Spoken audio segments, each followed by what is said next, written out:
Well, it's very nice to have you here. It's great. This is the first time for me, for those of you that know me. You'll know, some of you will know the story quite in depth, and others may not know. We'll try and fill in the gaps as we go along. And the reason does anybody feel that they've been summoned today?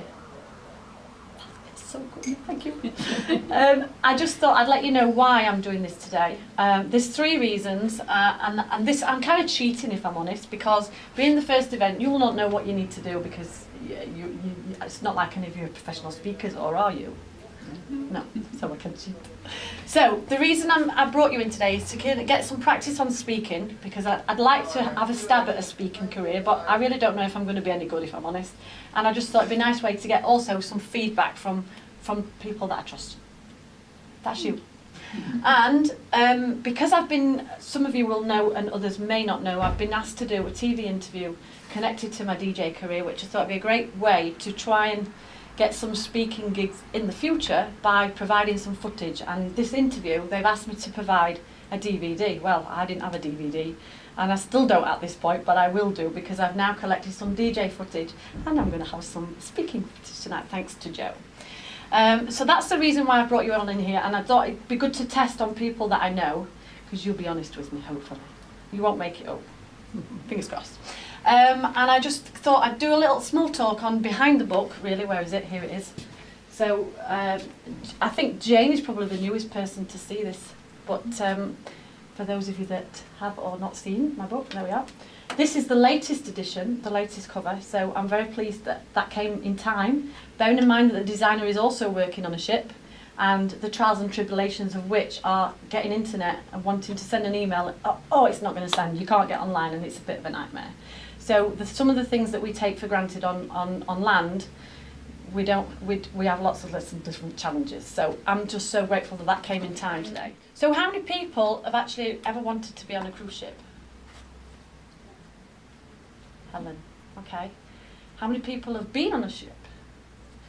You two have. Oh, I wouldn't view it. But you still went on it, okay. And I understand from Jane that you were looking at considerably working on there at some point. Indeed, Yes, yeah. indeed. Very good. Well, this was the very first ship that I got to go on. This is by Royal Caribbean, and it's the Legend of the Seas. And I was lucky that I remember this was 2006, and I was looking for a holiday, and I was not planning it, if I'm honest, because that's probably one of my downfalls at the time. And I decided I want to go on holiday. I want to go on my own because nobody was available to come with me. So I thought, okay, what kind of a holiday? And at the time, my neighbours, Betty and Brian, the lovely Betty and Brian, they, Michelle, you need to go on a cruise, you need to go on a cruise. So when I realised this, I thought that'd be a cool idea. It's nice and safe, you know, I think, okay, well, I can visit lots of different countries. I really wasn't bothered where we went. I just thought, okay, I'll go on it. And needless to say that actually turned out to be one of the best holidays I ever had. And that was my home for 2 weeks. It was really cool. We went around the Mediterranean. And I don't think I had any expectations of the cruise itself, and I just went because it was a holiday, and I was just quite pleased to be around lots of different people, and that was quite a nice thing to do.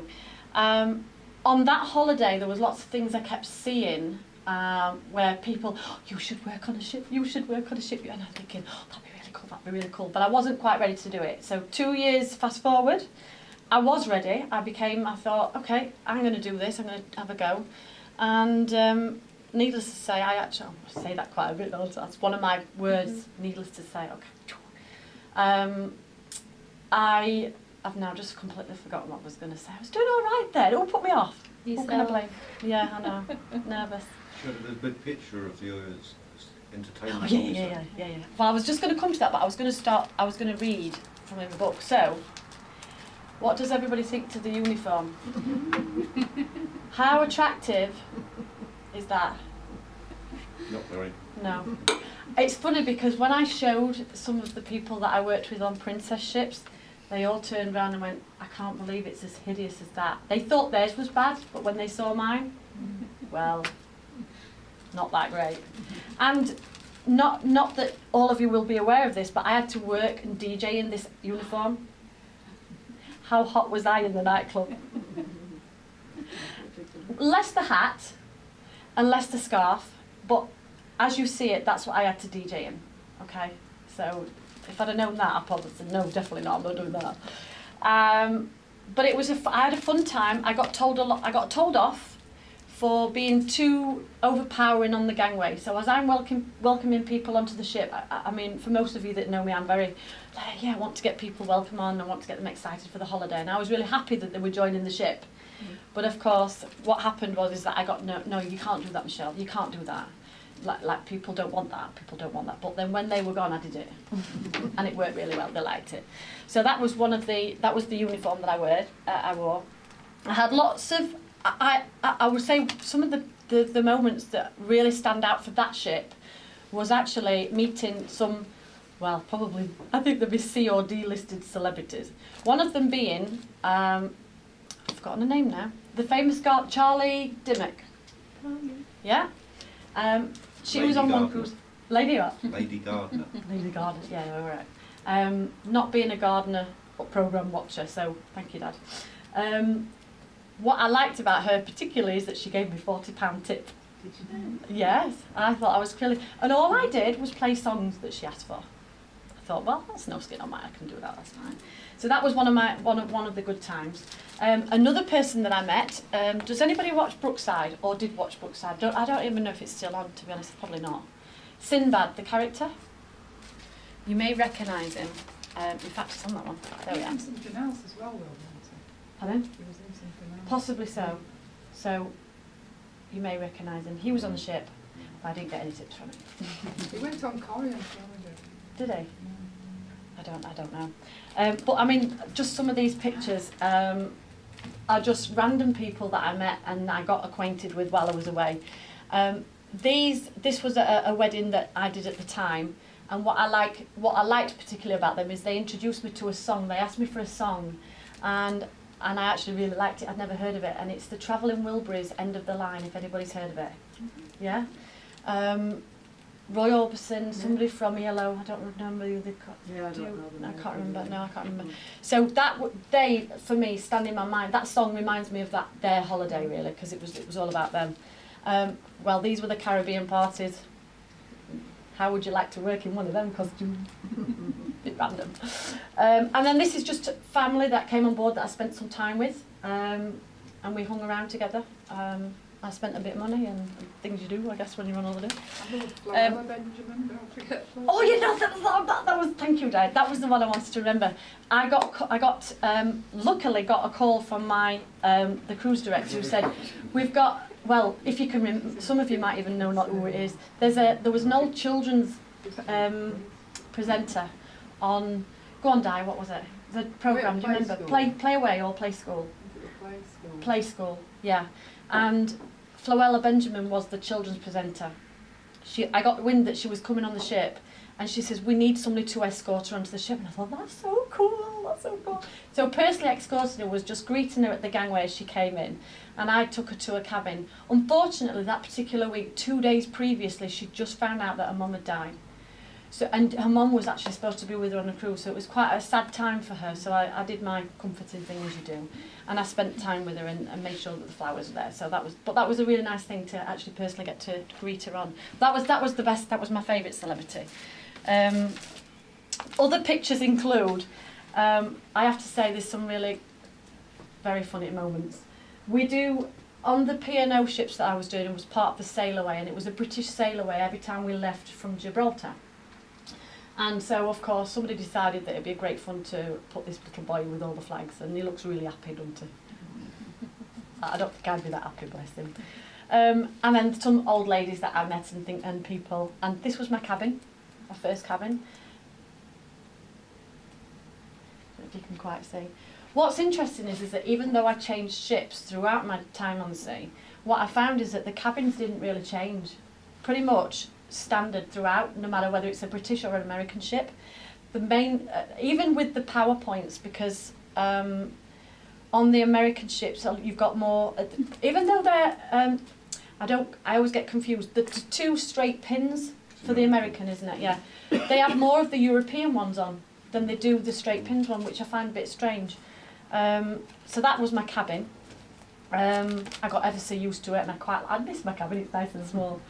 And again, these are just some random pictures. I mean, I couldn't not take a picture of this one. Don't know the guys, but they were just doing something very strange and interesting on the beach, so I took a picture quite simply. And Tower of Pisa, and some monkeys on the top of the rock. Can you see the pictures better all over here? One of my favourite times, Acapulco. I got to release a baby turtle into the ocean. That was really sweet. And there was hundreds of them. We were all lining up, and we were all given a turtle, and then we just released it basically onto, and that became my favourite beach. Who would like I to be presume there? they were quite happily making their own way to the sea and Yeah. someone picked them up. Yeah. But yeah, when I saw that picture, so picturesque. Who like escape there? Yeah. Yes. Anybody? Yeah. Very very nice. And we were there was quite a lot of us on this tour. So surprisingly, it was just beautiful, beautiful, beautiful. And then Monte Carlo. I think you may remember, Dad, when I was saying about the Grand Prix, walking the Grand Prix track. It was quite exciting. It seems like so long ago though now. So that's just some of them on the first ship that I went on, the first company that I worked for. And then I went over to let me tell you this one. This is funny. I go on tours with people, with passengers, and of course it gets a bit exhausting at times. So a nice passenger kind of took this one of me. Thought I'd like a copy of it. Well, well, whatever, you know. Hey, I'm only normal. I'm only human even. So that was that. So on to Princess and the American ships, the American way. Very different, a lot more different nationalities to cope with. Whereas I've got a British audience on P&O, so I was quite used to the requests. Going over to the American ships, which is what I did in 2009, got my first Princess contract. So the music being asked for from the Americans and other people became so diverse that I began to understand that the music between British people and American people, obviously the charts differ, and I found that the requests that were coming in, I haven't got a clue what they're asking me for. I'm thinking, what's that? And of course, I say, I'm sorry, I don't have that.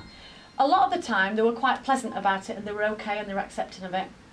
And then towards Christmas on the Caribbean cruises, they were all a little bit annoyed, and Americans. And I don't know if you've had this problem, Dad or Glenn, when you've been dealing with them. They don't like to be told no, do they? No. So when they asked me for a song and I said, I'm sorry, I don't have that. Well, of course, that's not good enough. And I need to provide an alternative. But I wasn't able to if I didn't know the song. Well, you know, what kind of style is that? And of course, in America, they have different style types, genres to what we do in England.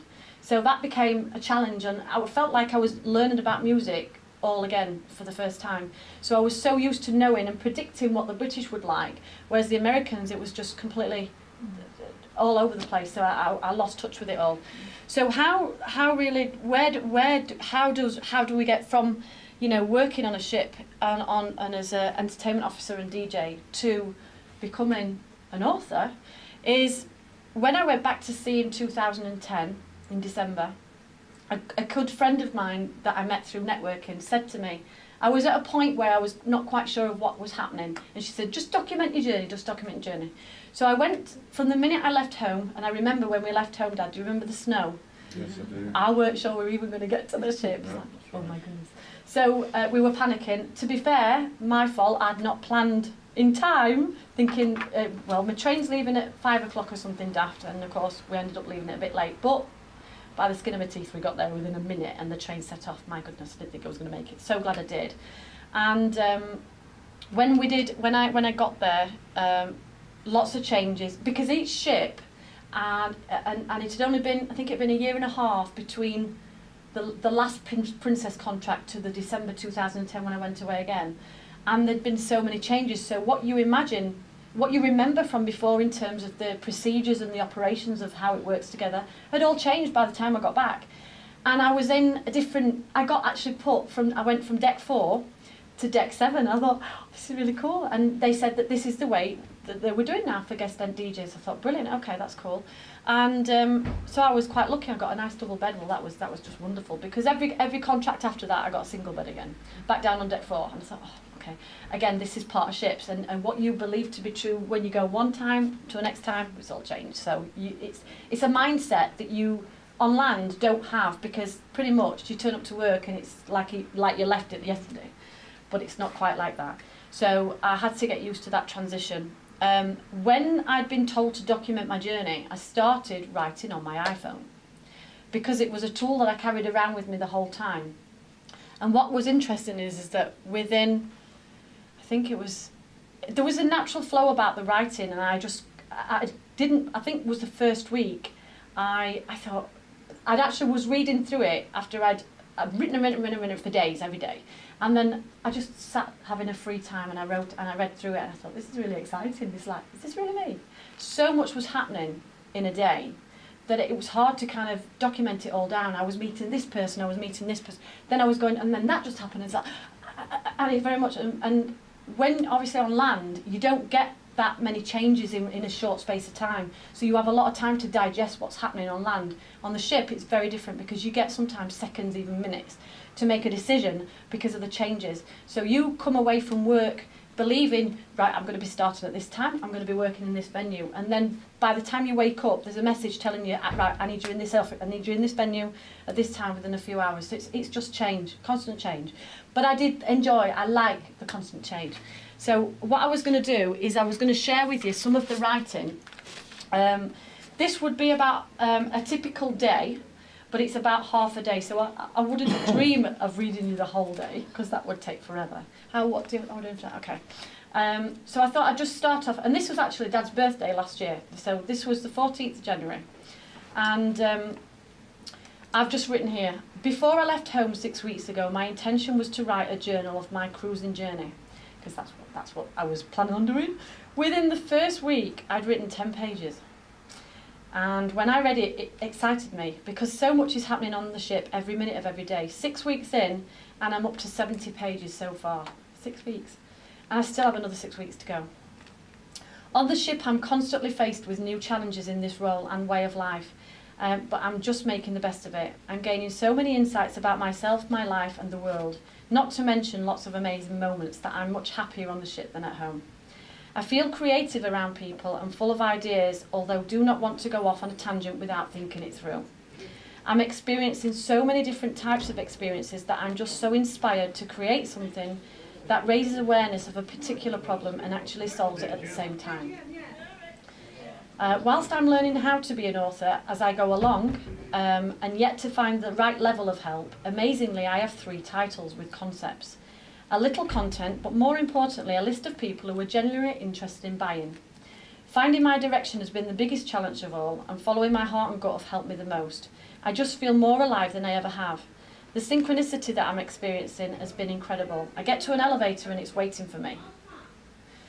I've been thinking about, somebody that I've been thinking about for the day suddenly appears. I think, oh, and processing it just becomes a bit, wow, it's like, okay. But this was every 10 minutes, every hour, something was happening. Or a random conversation, it sheds so much light on something that's been going through my mind. One way or another, it all helps me to get where I really want to be. I have so much time on my hands that I'm only working about 4 hours a day. How many people work 4 hours a day? Who would like to work 4 hours a day? So I spend the day exactly as I choose. Everywhere I go, I observe and listen to people arguing about the pettiest of things, and I can't believe how disrespectful and hurtful people can be. Also, they seem to be unaware of all the beauty that surrounds them, and it can be painful to watch how they speak to their significant others, yet I'm drawn to doing something about it. There just doesn't seem to be enough support for the crew. No one seems to care about what's really important to them.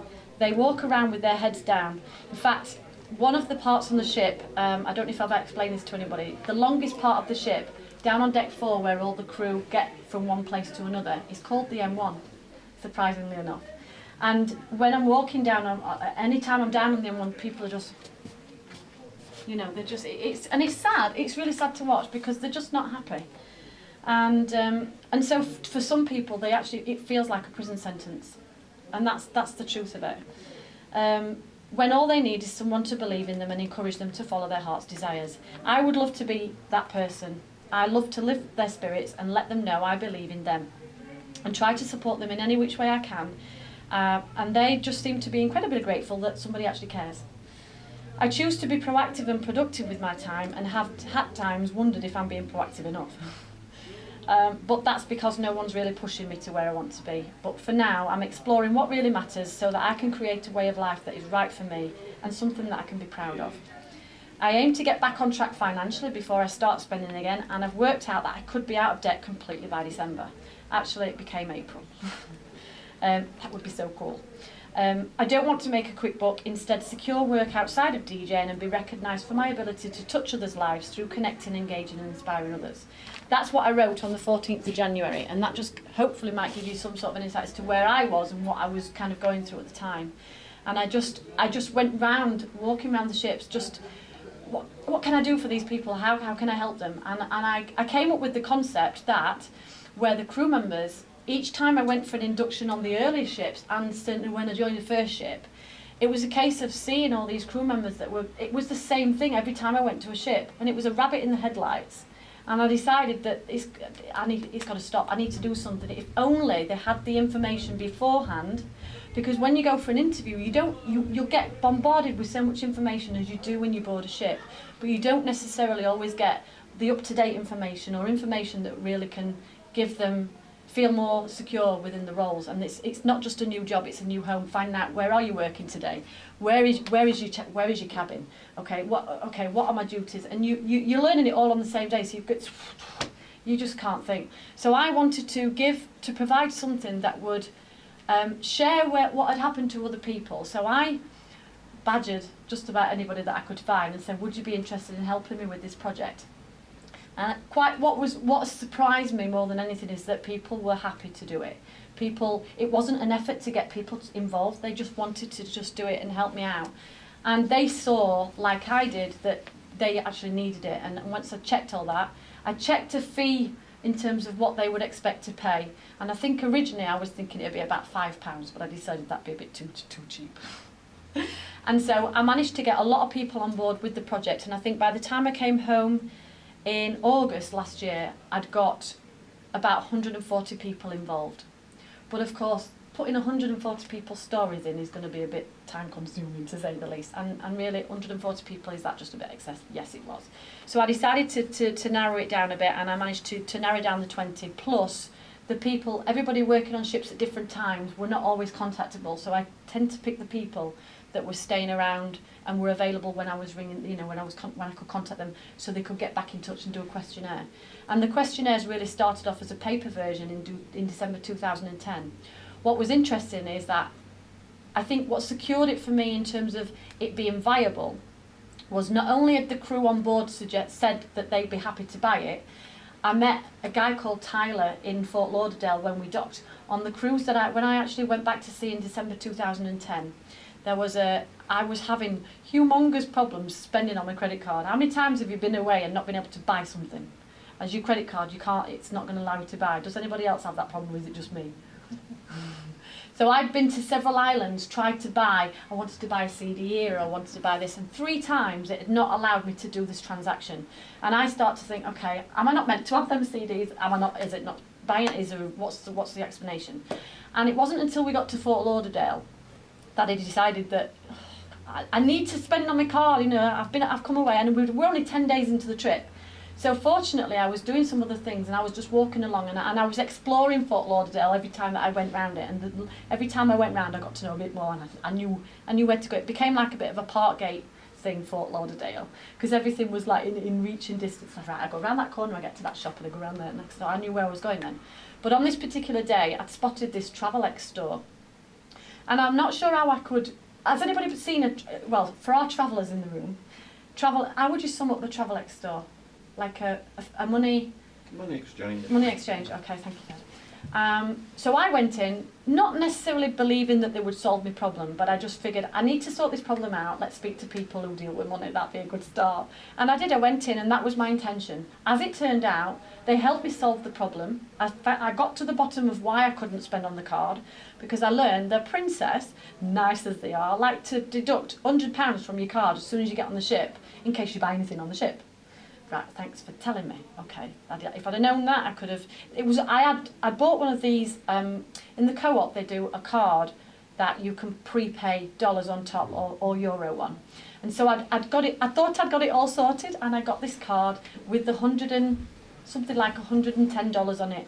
And of course, they'd taken $100 out of my account, so I had no money to spend on it. So that's why it was rejected. After we solved that problem, we naturally got into a conversation, and what turns out, the Tyler that served me is a young guy and his boss, desperate to work on cruise ships, just, oh my God, that'd be so cool. Oh, it was really, and I said, how would you like to help me write my book? And he went, really? And I went, yeah. And I must admit, it was an early project back then, but because I had enough people around me that said that they'd be interested in doing it, I figured, it'd be nice if anybody, well, actually, no, I didn't think it'd be nice. It's just that the opportunity came when I met Tyler and I found a reason to do it, because somebody actually wanted to go on the ship and he wanted the information, and he became my reason for then making it real. And from then on came the questionnaires around the ship. I printed off these questionnaires. What started off of about, I think, 20 questions, I think in the end turned out to be 50 and more and more and more as the book evolved. And how are we doing for time? Oh my goodness, have I gone over? No, you're right, 'cause you started late. Okay. So the more people that were getting involved and the more people that were filling in the questionnaires, to be fair, the questionnaire was so basic in the beginning that it was a new project, so I didn't quite know what it needed to be in it. I just had a vague idea of what I wanted.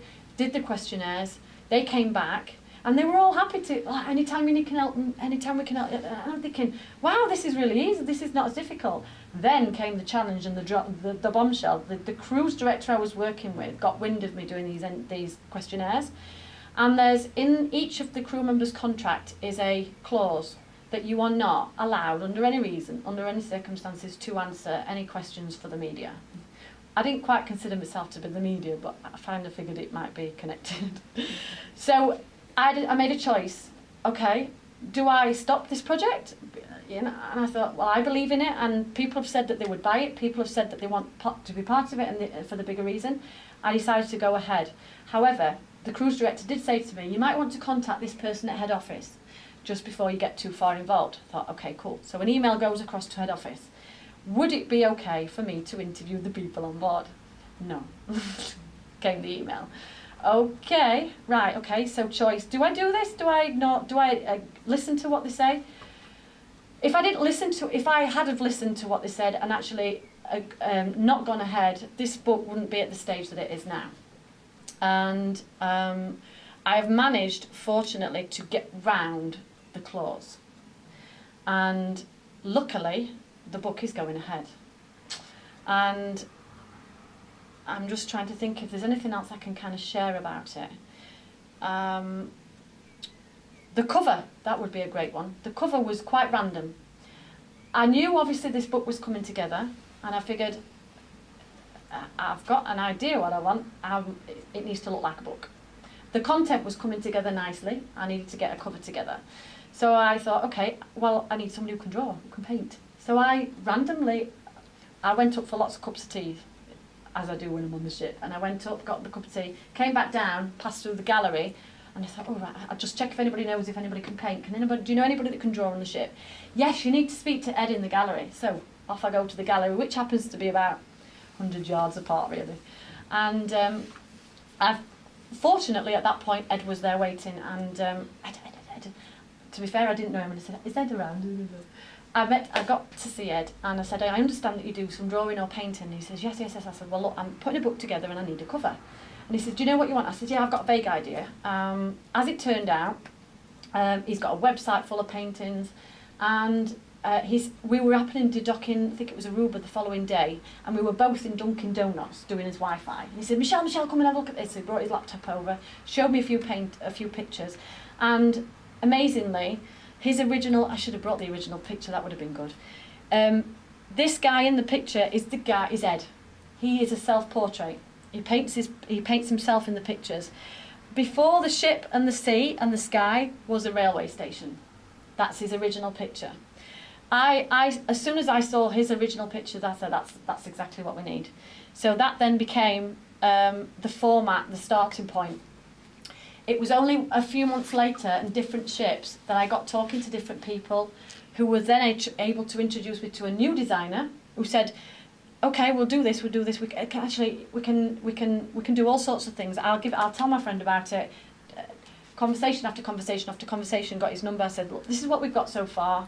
We got confirmation and permission from Ed that we could use his picture, and this is what happened. This is how it came out. So, whilst it's not in its finished state, there are a few more tweaks to do. It does have the new blurb on the back, which I redrafted because the old one was a bit pathetic, really, quite simply. But it's one of those things it's grown as it's gone on. I had this idea at the beginning what it was going to do, but in its finished state, it will be slightly different to what I set out to do. But the thing is, I believed in the product, I believed in the project, and for the greater reason, I want to help people understand what being at sea is really like. And this book is geared up towards people who want to work on ships, but there is plan to do a passenger one as well. And there's actually a website as well, which will come later in shipslife.co.uk for crew members who need a community to speak to, because what I found, having not known anybody who'd been to sea before, it would be nice to be able to ask questions in a much more informal setting. So post a question online, so then somebody who's been there can actually then send one back. So that really, I believe. Oh, the one thing I was going to mention is that back when I just started writing, within a week, what happened is my iPhone started playing up. I lost a whole week's blog. That's 10 pages in real terms. That was quite a challenging time. What I chose to do is I could have got really upset about it. I was gutted. There's 10 pages. Okay, well, I just got to remember what's actually happened here. Okay, well, that happened, and I basically just started reeling it all off. But that was a tough time. But I got through it, and I decided to go forward, and I just feel that my heart's in this project, and a lot of people that have seen it already know what I've put into this book. It means a lot to me, and I know it'll mean a lot to other people. So, I'm just going to refer back to this because I have been living the dream, but I tell you what, it may not be plain sailing, but it's a lot better, more exciting than living someone else's. Thank you very much. Please start. Where did you find a ship with a name like that? Where did I find a ship? With a name like that? What do you mean? What's it called? I'll tell you what, the original title, So You Want to Work on a Cruise Ship. Ed said, no, we need shorter. I went, yep, understand that. But it was already selling it, So You Want to Work on a Cruise Ship. But no, I definitely go with that one. Has anybody got any questions? When's it going to print? I'd like to get it out before the 2nd of June. My goal is to get it out before my birthday, which is on the 6th, and I turn 40, so it's quite a milestone, and I want to be a published author by the time I'm 40. So that's why I'm pushing to get it out. And this TV interview that came up, it would be an ideal, I could have turned it down or postponed it, but I kind of wanted to push it. I wanted to put myself forward for something as challenging as this. It's not actually as scary as you think. Hopefully nobody fell asleep. Any questions that anybody would like to ask? No. Well, that's it then. Thank you so much. Thank you. What I would like is, if you're all interested and happy to do so, I need your honest feedback on today. You don't want any deposits then? No, I don't want any. No. No, I don't want any money off anybody. It was a free event. I just put the cookies in the Jaffa cake. What I've got is these feedback forms that are attached to a raffle ticket. And each raffle ticket is going to be put into a drawer, and I'm offering a free book for the lucky winner. So I'm just going to pass it. In fact, you can just pass them around between you. And pens. Do we have to fill them in now? Before you leave. So where would you go if you were thinking of working on a cruise ship? Yeah. And I've looked on the online. Yeah. There's some discrepancies to where you would actually go to get a reputable thing. Yeah. Some people are wanting money up front for information and that I found this. where would you it's- go that's reputable and you're going to get the truth? Personally, I would. Part of this is to help people recognise to do the research. And what I found is I went direct to the cruise line. So you might want to check, there's so many cruise lines now. You know, do you want to work on a really big ship? What size ship would you like to work on, you know? Thousands or hundreds of passengers.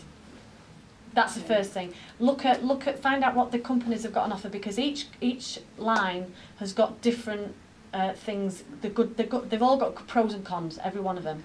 But look at the clientele. What clientele would you want to be serving?